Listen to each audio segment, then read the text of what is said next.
Right, now let's get to our top line story. All eyes are on Ottawa this morning as the Bank of Canada prepares to release its latest interest rate decision. As we've noted, the BOC is widely expected to hold pat, but challenges abound for the governor and his team. The Canadian economy is still chugging along, defying expectations of a stall. The labor market is still running hot.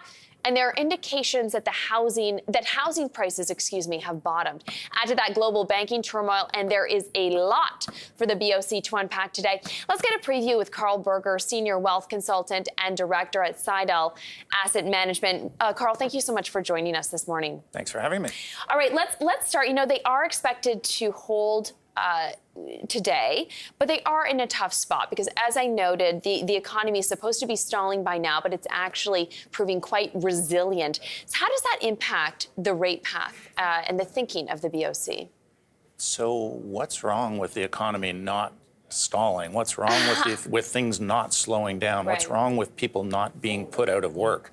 Like, it's really quite fascinating, Paige, how things are evolving. And you're right, it's incredibly difficult from a central bank standpoint because they are so focused on inflation. But I think what's more interesting, or what will be interesting over time, is to look at a few different things. One is, can they actually reasonably expect inflation to get back down to 2% at some point, given the different labor dynamics, given retiring baby boomers, given what looks like a tight labor market for some time to come? So can inflation actually get back down to 2%? Without really triggering a significant recession? And that's not in anybody's interest, really. If it can't get down to 2%, where can it get down to, and what will the pace of that be? 6 months, look, it's clear that inflation is coming down. We're not at 7 or 8% anymore like we were a few months ago. We're probably in the 5 to 6% range. Everybody would agree that's still too high, but things are decelerating. So how patient is the Bank of Canada and the Federal Reserve and the ECB prepared to be in terms of what that path of future inflation is? Are you suggesting they might want to tinker with the target, move it higher?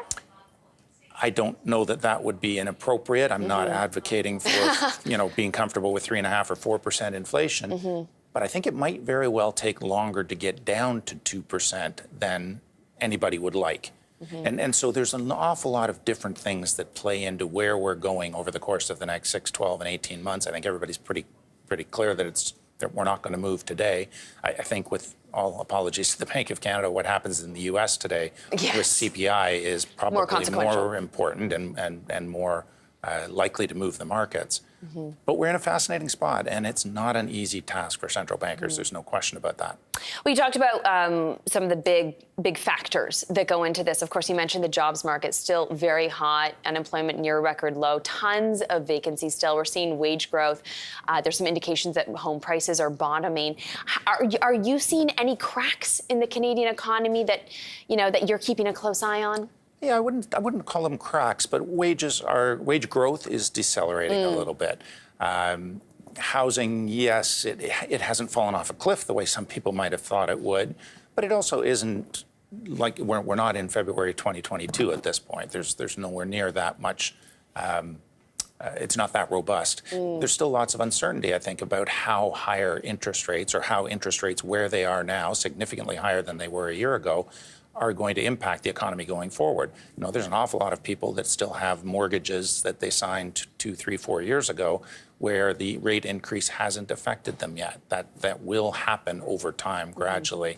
The problems with the U.S. banking sector that we saw, that's not just a one-off. I mean, it might be a one-off, but it's not just a snapshot of a moment in time. The longer interest rates stay where they are relative to where they were a year ago, the more potential cracks could show.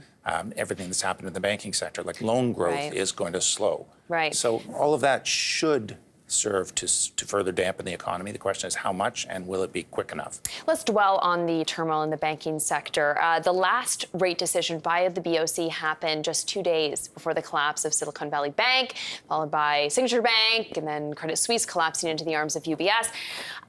Do you expect the governor or his associates today to address the turmoil? What do you hope to hear?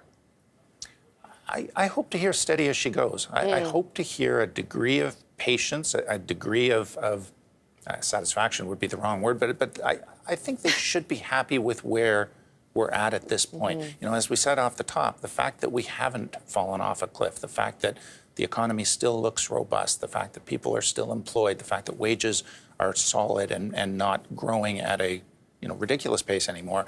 I think that's actually all a really good news story. And I don't think there's anything wrong with letting these trends play out. So I would hope to hear that we're steady as she goes at this point and that they're not overly surprised or overly upset about anything that they're seeing to this point. Right. It'll be interesting to hear if they have any comments on lending conditions here in Canada today. Yeah, and it's only been a month, right, Yeah. since SVB and Signature Bank. So that sort of thing takes a while to work through the system.